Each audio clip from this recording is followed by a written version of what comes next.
Bismillah wa salatu wa salam ala Rasulillah. This video is to cover the fa'il form with weak letters, whether they be in the middle, the beginning, or in the end, and also to cover the concept of the bedel that we've taken in class. So changing weak letters to the fa'il form. Again, we've mentioned that the weak letter can come in three places, and by weak letters we primarily mean the waw and the ya. Although aleph is considered a weak letter, it won't begin a word. What's often referred to as an aleph is really a hamza, and it has its own rules. So we'll be looking at words that begin with a waw or with a ya. Now, the first situation is when the weak letter comes in the beginning. And that's the easiest situation because when it comes in the beginning, it's treated just like a normal word.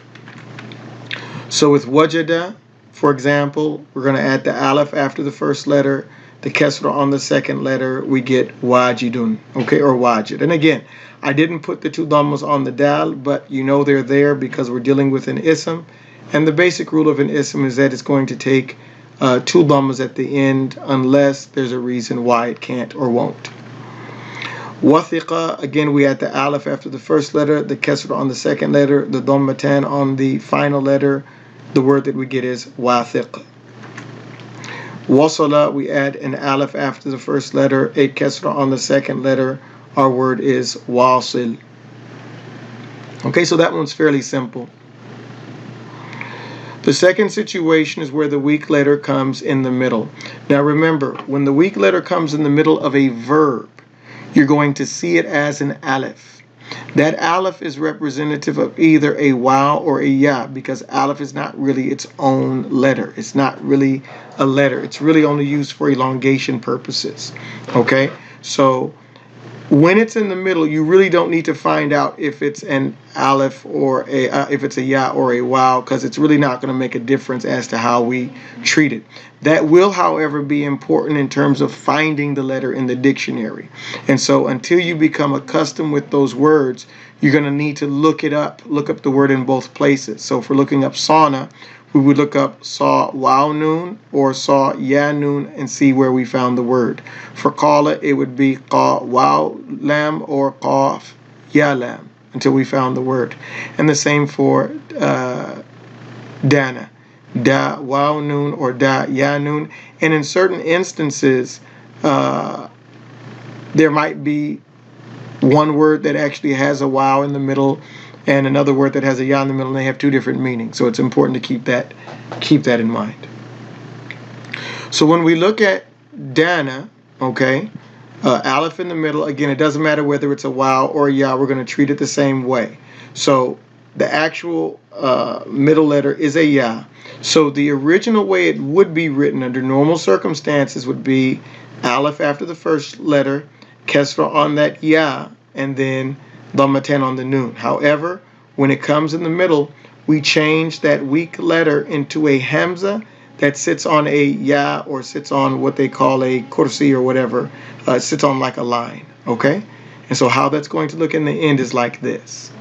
Okay, so that's how you'd have to write it, and our word is da'in. Da'in.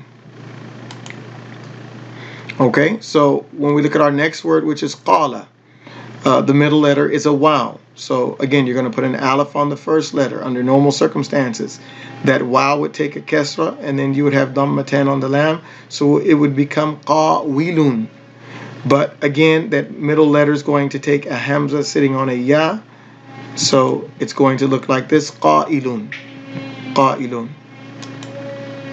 You'll have to forgive our background noise. We got some carpentry going on, some cutting of wood. So you'll just have to bear patiently with us, inshallah. Hopefully it's not too much of a distraction. Good things are going on at the masjid, alhamdulillah. So here we have sauna, and sauna, again, the middle letter is going to be a waw. So the original word, we put that aleph there, kesra on the waw, it would be sawinun, sawinun. But we're going to change that waw, we're going to change it to a hamza with a kesra, and then the ending letter will be the same, so it becomes sa'inun. It becomes sa'inun. Okay, so that's how you deal with the weak letter. Always, whether it's a waw or a ya, it's going to become a hamza on top of a ya-like line. Now here, my computer program, it's writing the kesra beneath the letter altogether. Sometimes you'll actually see it right under the hamza, and that's okay. So you want to make sure you look for that, because that's going to affect how you pronounce things, because you might not see it right there, and you might pronounce it as an ah, and you want to be careful not to do that, because well, we won't get into that. We'll get into that in level 3 inshallah, or level 1C. Now, how do we deal with it when it comes in the end? Okay, so again, now here's what happens. We have the tala, and we said that alif mamduda actually means that there's a waw there. Now, because of this kesra, okay, that waw can't stay there, because the kesra, the harakat, the weak letters, they're so weak they're easily affected by the harakat that come in front of them. And so here, because we have a kesra, the weak letter that goes with the kesra is a ya. The weak letter that goes with the dhamma is a waw, and they kind of look like each other. Okay, and the weak letter that goes with a fatha is an alif. And so even though we're supposed to have a waw, we change that waw to a ya, okay, to go with this kesra. Now, what we would really be, what we're supposed to say is ta-li-wun.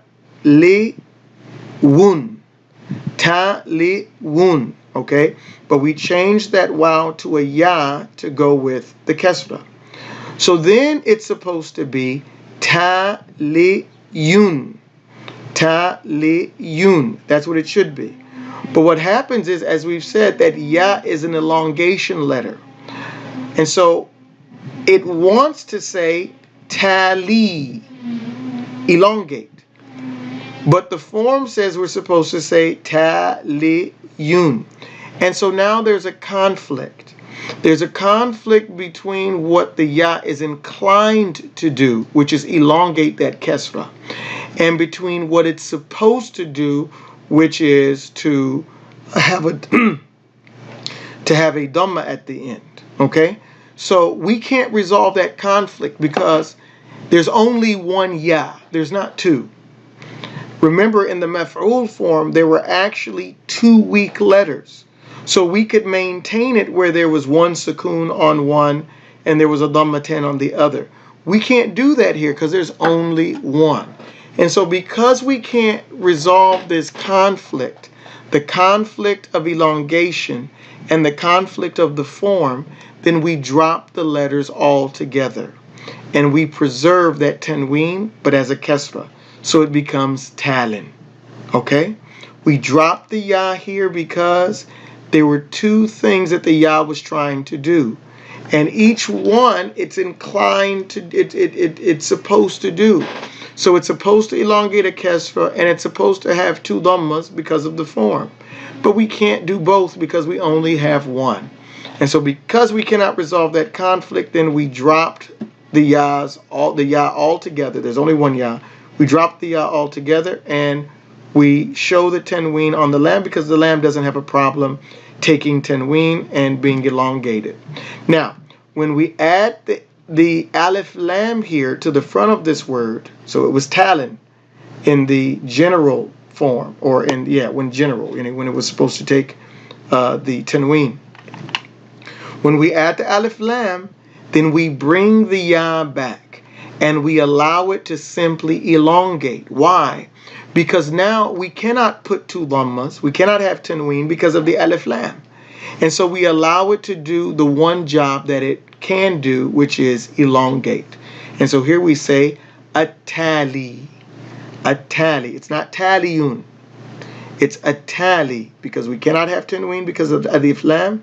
And so the other job that it wanted to do was elongate. And now, because we don't have the conflict anymore, we can allow it to do that. Okay, so let's look at another word, excuse me. So here we have nafa, which is an alif maqsura. We said that alif maqsura, or the shortened alif, is indicative of a ya. So again, we would put the aleph after the first letter, the kesra on the second letter. Now here we have an actual ya that's a part of the original letter. But again, we have the same conflict. What is this ya going to do? For the form, we needed to take two dhammas. So we would say nafiyun. But because the kesra is there, it's inclined to elongate and just simply say nafi. Both of those are pulling at it strongly. The dhammatan are pulling because of the form strongly. You're in this form, you need to conform. The elongation here is pulling as well, because that's what it's supposed to do when the kesra is around. So because we cannot dissolve that conflict, and because that right is so strong, imagine it being pulled between two parents, between a mother and a father. So here the state just takes custody, drops both of their claims. That's a horrible example, isn't it? I'm sorry. But you just drop both of them and you're left with the two kesras. So you have nafin. Okay? So we could not keep the ya as in either position. There's only one ya that we had. Remember, for the maf'ul form, we have two yas, which is why we can make the un sound at the end, because we have both of them combined together, which is indicated by that shidda, or that shadda that looks like a W, which indicates that there are two letters there. Here there's only one letter, but two jobs. And so because we can't do either job, it's impossible, because we're being pulled both ways. Then we just drop the letters. We just drop the letter altogether. But then when we add alif lam, then we bring the ya back. It's not going to have, we don't have the conflict anymore, simply because it cannot take two dhammas now because of the alif lam. So all it has to worry about is elongating, and that's what it does. An-nafi. An-nafi. That's with alif lam. Without the alif lam, then the tanween conflict exists, and so we drop the ya altogether. The last one that we're going to do is nesiya. For nesiya, again, here we have a clear ya. It's not an alif maqsura, but the rules are the same. So we have the noon with the alif, followed by the sin with the kesra. That ya, again, is being pulled between two jobs. Should it elongate with the sukoon, or should it have dhammatan and make the un sound to go with the form fa'ilun? Okay, so because it cannot resolve that conflict, then it simply drops the ya, gets rid of the problem, and we use nasin. Okay? When we add alif lam to the word, we bring the ya back. Why? Because since we cannot use tanween, we cannot use the the two dhammas with alif lam, then this conflict no longer exists. This is not an option anymore. This is the only option we have, and so that's what we use. Even if we don't write the sukoon on top of it, there is a sukoon there. Okay? And I didn't write the kesra either, because the form indicates that there's a kesra. There's no need for me to write it, but if I wrote it, wouldn't be a problem. Okay? The next thing that we want to deal with is the function of the tabia, more specifically the badal in Arabic, and exactly what it does. Okay, so again, reviewing what we said before, the word tabia comes from the verb that means to follow, because the tabia follows the ism that precedes it. The second tabia that we are introduced to is the badal, which is translated in English meta language as an appositive. Okay, and an appositive is a word that carries the same meaning as the word that follows it. So if you said, for example, my teacher, Imam Hanif, really needs to go back to school and learn how to teach, yeah, then my teacher, Imam Hanif, those two phrases or those two terms there refer to the same individual. If I ask you who is my teacher, you would say Imam Hanif. And if I ask you who is Imam Hanif, you would say my teacher. So my teacher, Imam Hanif, those two phrases, and we're going to call them phrases because they consist of two words, then they refer back to the same individual. That's what gives us a distinction from the sifa. When we use the sifa, even though it followed in those 4 areas, there were two different meanings. So we said al-bayt kabir, al-baytul kabiru, the big house. So big doesn't mean the same thing as house. Yeah, big is describing. But when I say hadha al-baytu, then I'm saying this house. So this, when I say this, I'm actually pointing to and indicating the house. But if you're not around me and you don't see what I'm pointing to, then you don't have any idea. And so I clarify what I'm pointing to and what I'm indicating by actually naming it. But hadha and al-bayt are the exact same thing. I hope that's clear. The tricky part is the translation. The definite article on a word alif lam is translated, the definite article on a word alif lam is translated as the. Although it's written on a badal, so hadha al-bayt, yeah, we write the alif lam on bayt, it is not read. So we don't say this the house or this is the house. Instead, the 2 words are read immediately together, this house, which is different than what we've taken when we say hadha baytun. We say this is a house. But when we say hadha al-bayt, we're saying this house. Drop the meaning of the alif lam from the translation. Okay, so the appearance of the tabi in Arabic grammar, the tabi must agree with the matbu', the word that it follows, in 4 key areas. We've taken this before, but just for revision. It must agree in gender, male, male, female, female. And on your Monday homework, you'll actually see that there was an error there because qissa has a ta marbuta. And so what that means is that hadha should have actually been hadihi. That was a typographical error. I didn't mean to do that. But that's what that means, that it should have said hadihi al-qissa, and it should not have said hadha al-qissa, because hadha is masculine, while qissa with that ta marbuta is feminine. It should agree in number, so singular, singular, plural, plural. So we've only been dealing with singular isms, and so that's not a problem.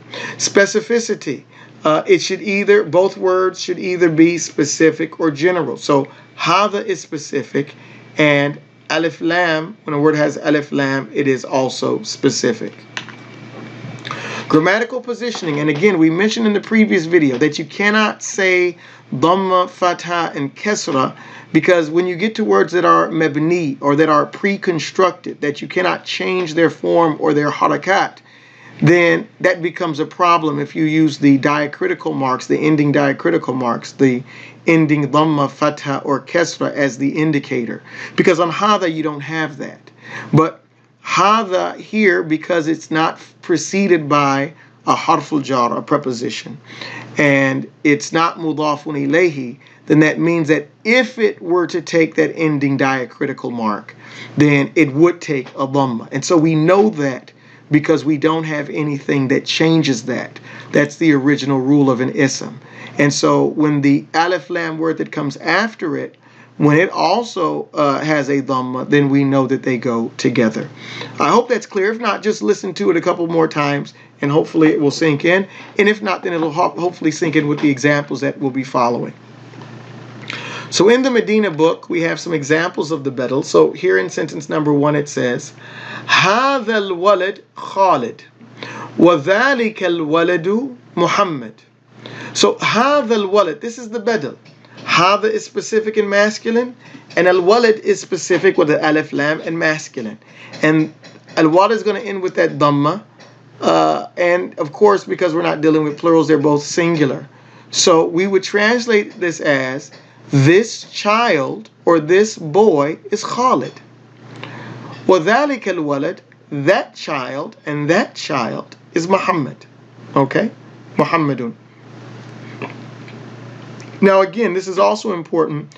The badal, as we're dealing with it in this book, is only going to be with demonstrative pronouns. It's only going to be with hadha, hadihi, tilka, and dhalika. Okay? Because Muhammad is specific, it's also going to have a dhamma on it. But again, here it is the predicate. So we're only dealing with one type of badal here. So that's all that you're looking for, and that's all that you're going to be tested on, is the demonstrative pronoun hada being followed by a word with alif lam. هذا الرجل مدرس وذلك الرجل مهندس. So here the badal is هذا الرجل. هذا الرجل, again, we will not say the that's here. We'll simply say this man. This man is a teacher, and that man, ذلك الرجل مهندس, is an engineer. That man is an engineer.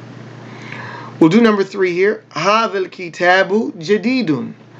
This book is new. هذا الكتاب. That's our badal, kitab. Remember, notice it's coming after. The badal is a tabi'. It comes after. وذلك الكتاب, وذلك الكتاب قديم. And that book is old. Okay? You can do 4, 5, 6, and 7 on your own. And if you have questions about them, you can just ask me in class, inshallah. So now we want to see some examples of this in the Quran. And so our first example here, I'm going to give you a little chance to find it. You can pause it for a moment if you want to find it. You might just say, come on, I'm tired. I worked all day. Just give me the answer, please. All right. So the first one we have here is al-bayt. That's our badal. It has alif lam and it follows hadha. Now here, hadha would not take a dhamma. Okay, because we see bayt takes a kasra. Why is it taking a kasra? Because of idafa. It says فَلْيَعْبُدُوا, then let them worship رَبَّ. When we see only the fatha, the one fatha, it should have 2 because there's no alif lam on Rabb, then we know that this is idafa.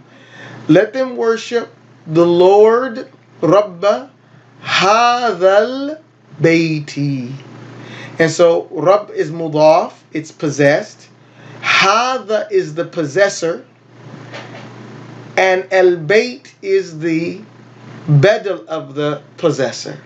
Rabba hadha al-bayt, the Lord of this house.